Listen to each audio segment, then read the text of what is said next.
All right, welcome back to the Fantasy Forecast. We are going into week 8 and the algorithm is in. I've got some super exciting locks I'm ready to talk about.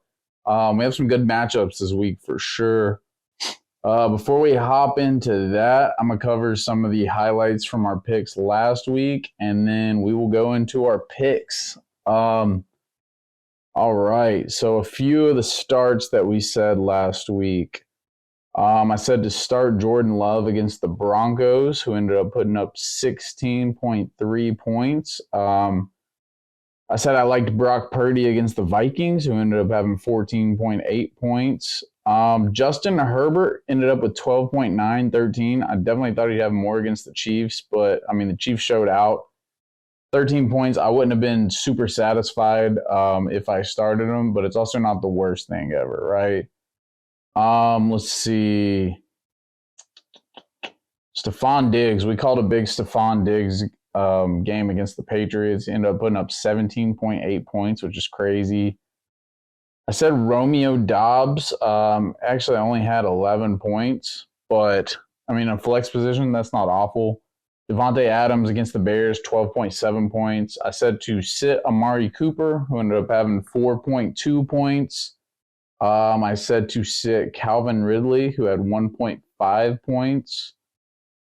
I said to start Kenneth Walker against the Cardinals, ended up having 13.1 points. I said to start Jerome Ford against the Colts, put up 17.4 points, which is huge.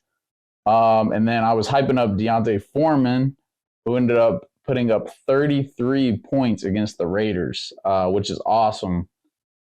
Couple sits in the running back category. I said to sit Alexander Madison against the 49ers, ended up putting up 6.2 points. I said to sit Josh Jacobs against the Bears, who put up 5.1 points. I said to sit Bijan Robinson, who ended up having zero point 0.3 points. I guess that'd be 0.3 of a point, singular, not plural.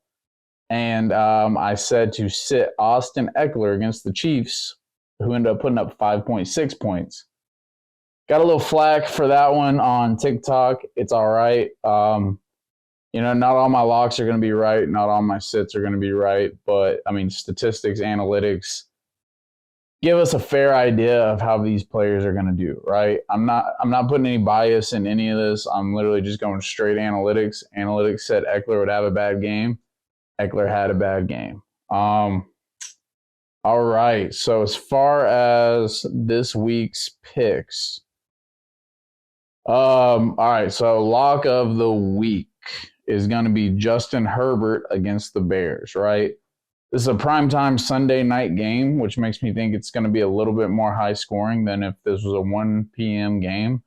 This game should not be a primetime game. I mean, the Bears look awful. I do not honestly like watching the Bears, but Justin Herbert against the Bears, the algorithm is saying,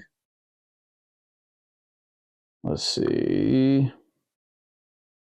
So he should throw for around 240 to 260 yards with 2 passing touchdowns or more, right?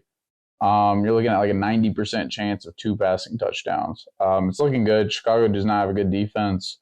Yeah, I really like Justin Herbert. If you have Justin Herbert on your team, like I know he's hit or miss sometimes during this year, but this should be one of his big games. I wouldn't even question sitting him this week. Really liking Kirk Cousins against the Packers. Algorithm expects 220 to 250, 1.64 touchdowns. So it's leaning more towards 2 passing touchdowns. Packers defense is all right, but I mean this offense is explosive and it's a passing offense. So I mean it only benefits your quarterback. I like this one is this quarterback I'm about to say next has never made my start category this season. He's made the sit category several times, but I like him this time. It's going to be Kenny Pickett against the Jaguars. Let me see what the stats say. All right, yeah. So statistically, I mean, I don't like the Steelers' offense passing game, but it's more so that the Jacksonville defense allows a lot of yards passing wise. Not a great defense. So I'm liking Kenny Pickett here. I'm expecting him to throw over 225 with at least a passing touchdown. It's leaning more towards less than two, more than one. I have ETN. I'm gonna talk about him later. I think he has a big game too. But I think Pickett has one of his better games that he's had this year against Jacksonville. So yeah, I mean, if you have Kenny Pickett sitting on your bench, or even if he's able to pick, like if you can pick him up, maybe you have a quarterback on a bye week, maybe you don't trust your quarterback this week. Kenny Pickett is not a bad one to go with. I like Jordan Love against the Vikings. The Vikings defense allows a lot of passing yards, a lot of touchdowns. I mean, all the Vikings games have been like pretty exciting for the most part, just because the defense stinks and the offense is good. But yeah, I like Jordan Love here. I don't think he throws for a crazy amount of yards. I mean, algorithm says 200 to 225, but it's the passing touchdowns to look forward to here. You have a 50% chance of two passing touchdowns. One passing touchdown is pretty much guaranteed. But then you look at like the run game for the Packers. Shouldn't really, I don't know. It's almost non-existent this game. It's gonna be a passing game, especially to keep up with the Vikings. If the Vikings come out hot, like I said, Kirk Cousins should have a big game. The Packers are gonna be throwing it around to keep up too. So yeah, Jordan Love, that's a big start for this week. And then my last lock, I think this is the first time this next player has made the list too. Maybe the second time. But I like Sam Howell against the Eagles. Said this several times on the podcast. The Eagles has one of the best defensive lines, but some of the worst secondary. I know they just picked up Kevin Byard late in this week. I don't know how much he's got to actually practice with the team. I think he will be a big addition to this Eagles secondary. But as far as this week goes, I'm liking the Commanders. I'm liking Sam Howell. Expecting him to throw like 215 to 230. This is another one, 50% chance of two passing touchdowns. So yeah, if you have Sam Howell, I mean, we've seen him have explosive games. We've seen him have big games. This is a good week to start him against the Eagles. Plus, this is a divisional matchup. So a lot of these divisional matchups end up being closer games than like if the Eagles are playing like, I mean, not the Eagles, the Commanders are playing like the Dolphins or something, right? Like, I don't know. I think they give the Eagles a good game. We've seen that the Eagles are beatable. The Jets beat them a couple weeks ago, but yeah, Sam Howell's a good one. As far as sits this week, so the biggest red flag here is the Cardinals. So this is going off of Josh Dobbs' data from the last 7 weeks.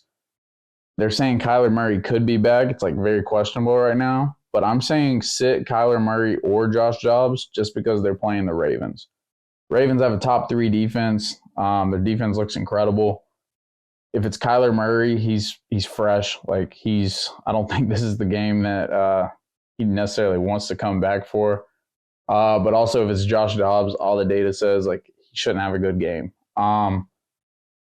Next one I'm saying that I don't like is Zach Wilson against the Giants. Hopefully you're not starting Zach Wilson anyways, but I know this week it almost seems a little more favorable if you don't look at the stats to start Zach Wilson against the Giants because, I mean, the Giants are so bad too.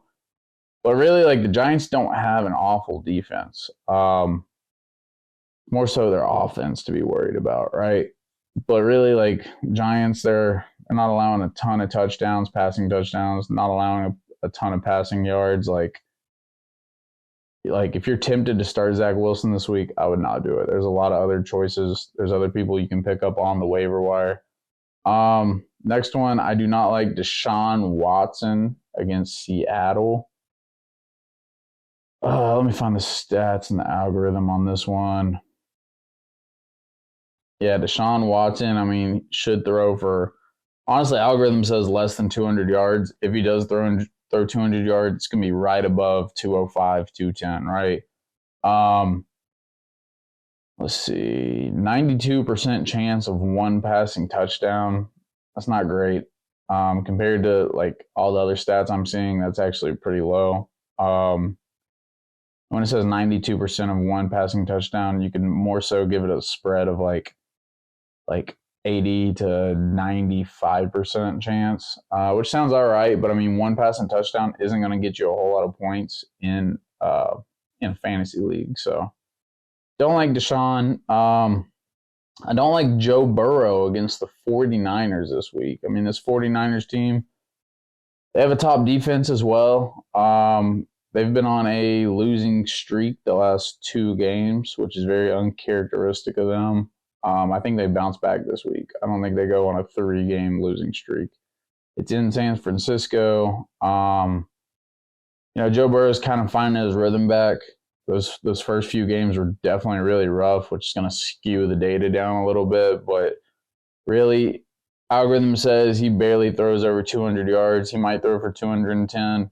He will get a passing touchdown, but it's like a 92% chance he doesn't have 2 passing touchdowns. Like I said, we take the spread on that. We'll say 80% to 95% chance that he doesn't have a second passing touchdown.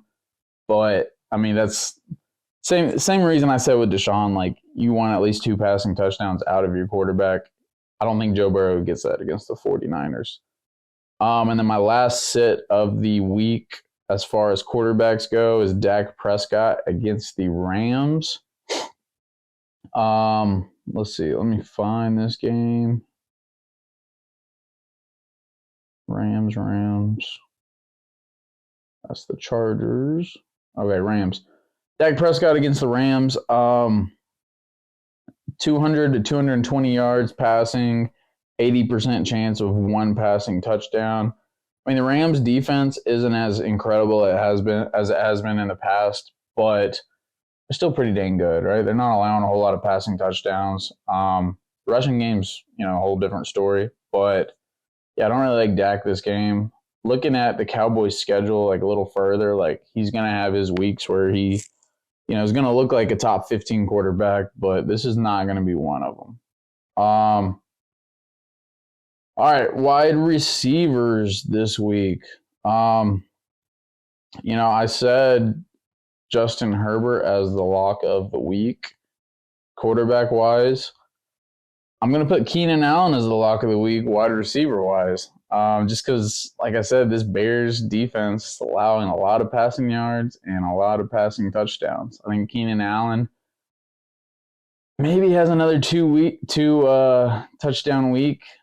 We'll see. But, I mean, the stats look good in his favor. Another wide receiver I'm really liking in that same game is DJ Moore against the Chargers. Chargers secondary is not very good. They don't have Justin Fields throwing to them. I forgot the quarterback's name, the secondary that's in right now. But, I mean, he didn't look awful last week. Put up decent yards, put up decent points. So I think DJ Moore is going to have a big game against the Chargers. Like I said, Sunday night game. Hopefully it's a little bit more high scoring. All right, another wide receiver I'm liking this week is Nico Collins against the Panthers. I mean, Stroud has looked good most of the year. Nico seems to be his guy. Let's see. I mean, algorithm's leaning more towards 2 passing touchdowns this game against the Panthers based off what the Texans have been doing versus what the Panthers have been allowing. I mean, if there's going to be 2 passing touchdowns, Nico is guaranteed to get one of those, right? CJ Stroud should throw for 215 to 230 yards.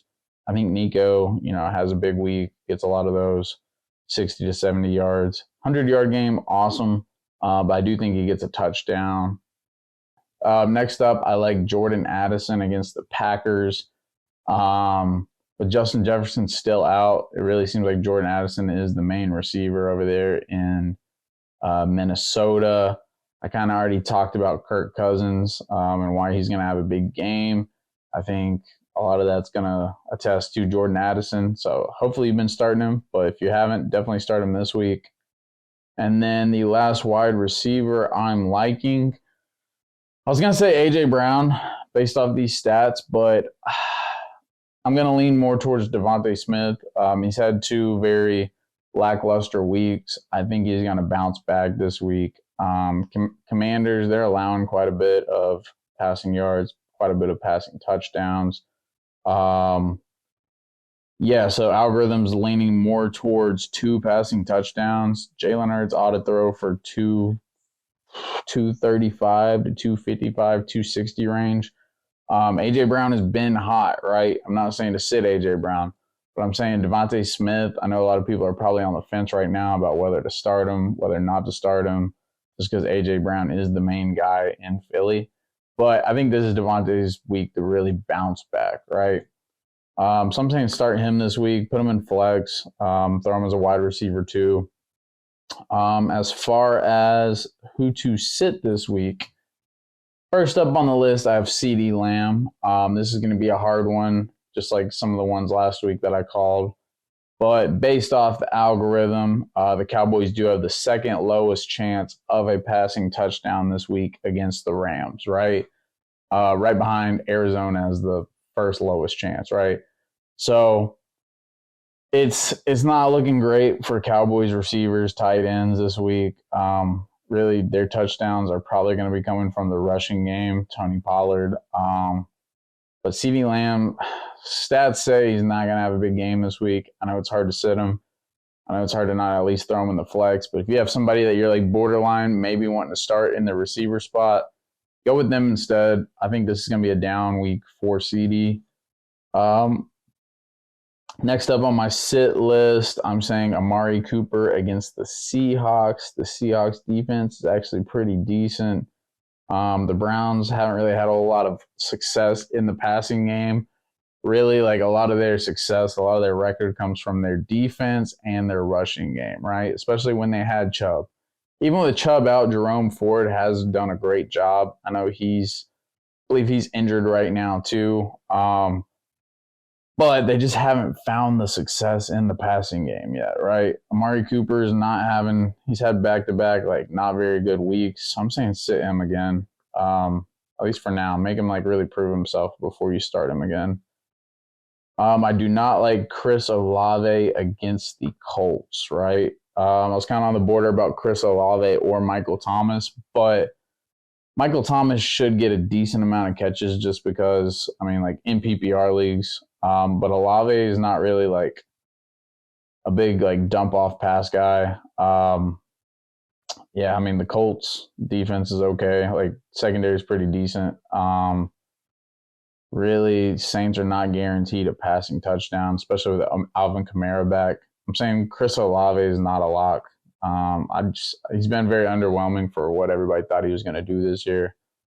Next one I do not like is Drake London against the Titans. Titans defense, it's hit or miss. That's the word. Very hit or miss. This game is in Nashville. Titans are at home. The Falcons are away. As far as like passing touchdowns go, like I said, if there is a passing touchdown for Atlanta, it's going to be one.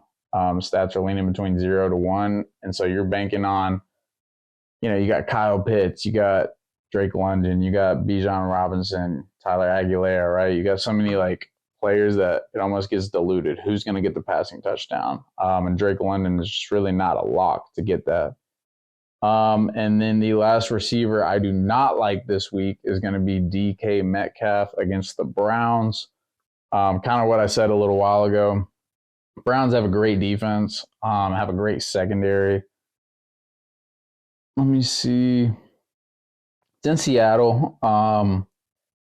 But I really don't like DK this game just because the Browns, I mean, on average, they're allowing 150 passing yards per game. I believe that's the lowest. Let me see. Yeah, I mean, they're allowing the fewest passing yards this week, right? Like, it almost makes me say don't start Geno Smith, but I mean, Geno Smith, I don't know. It's like he faces adversity, plays okay, but I don't know. I would say DK is going to be covered pretty well this week. There's other receivers that are better locks. So, yeah. We'll go into the running backs. I've got some good locks on running backs. I feel really good about this week.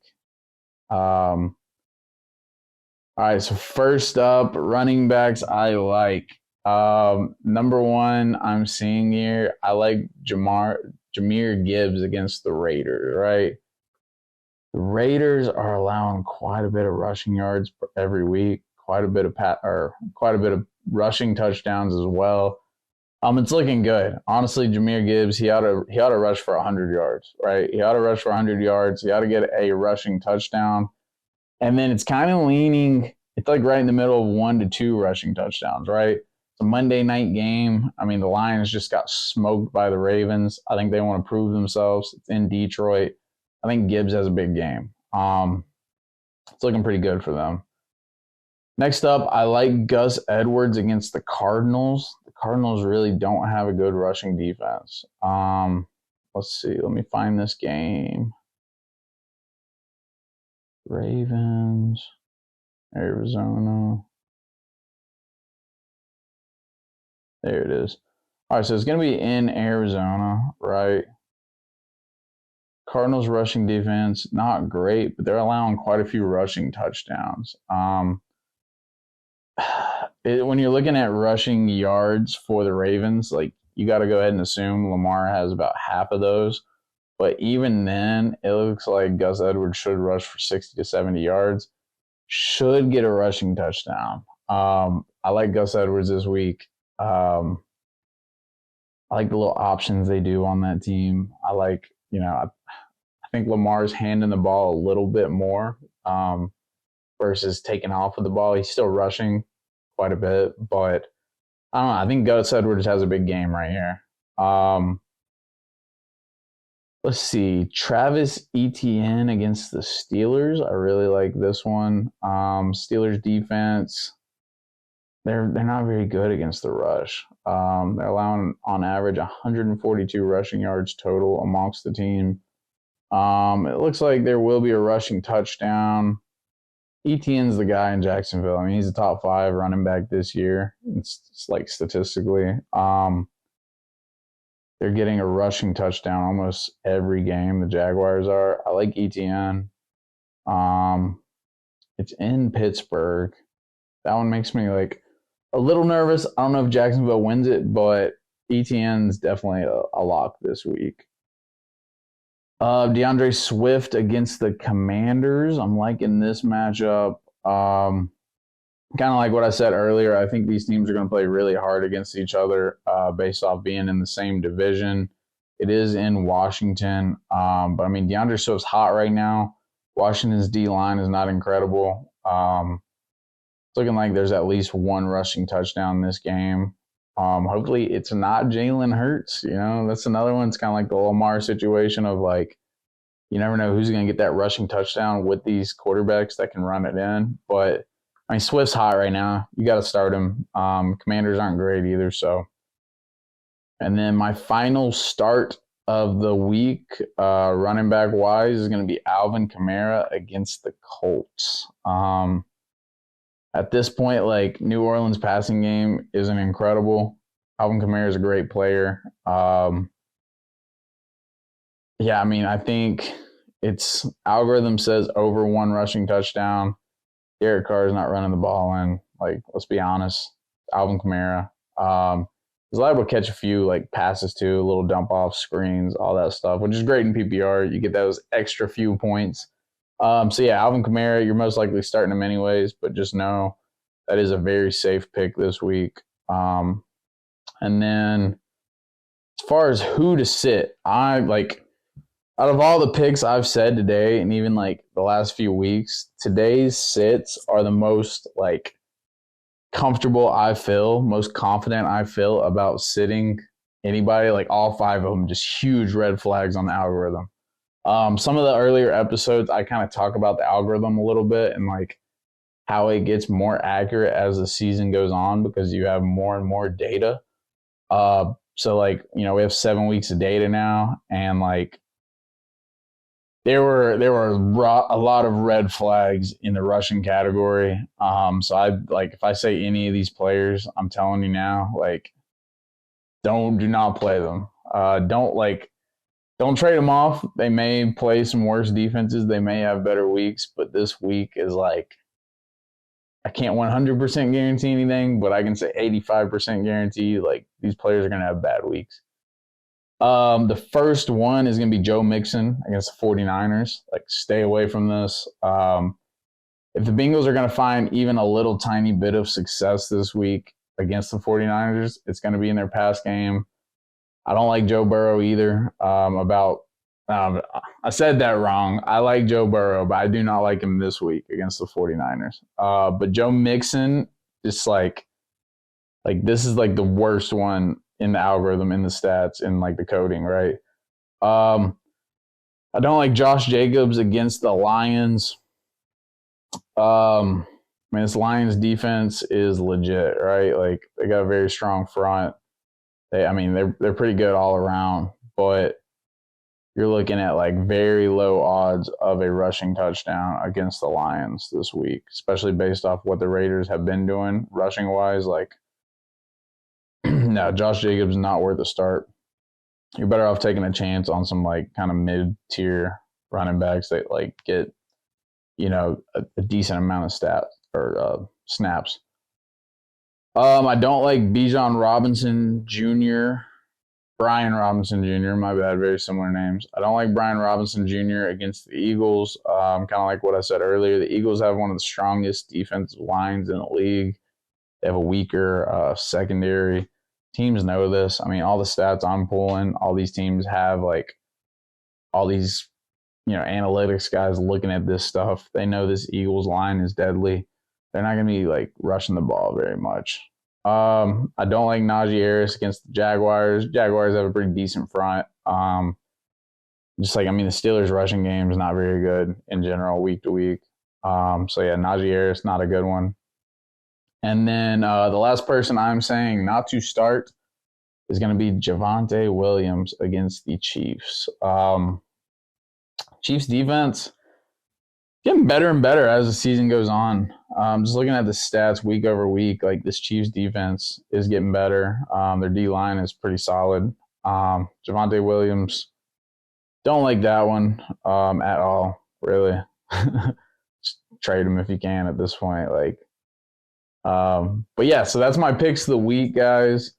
Let me know what you like. Let me know what you don't like. Make sure you comment below any questions you have leading into Sunday. I've got the stats. I got the algorithm. I can help you all out. Just let me know what you think. I'm excited about week 8. A lot of good games coming up. And make sure you like, make sure you subscribe. Appreciate you watching.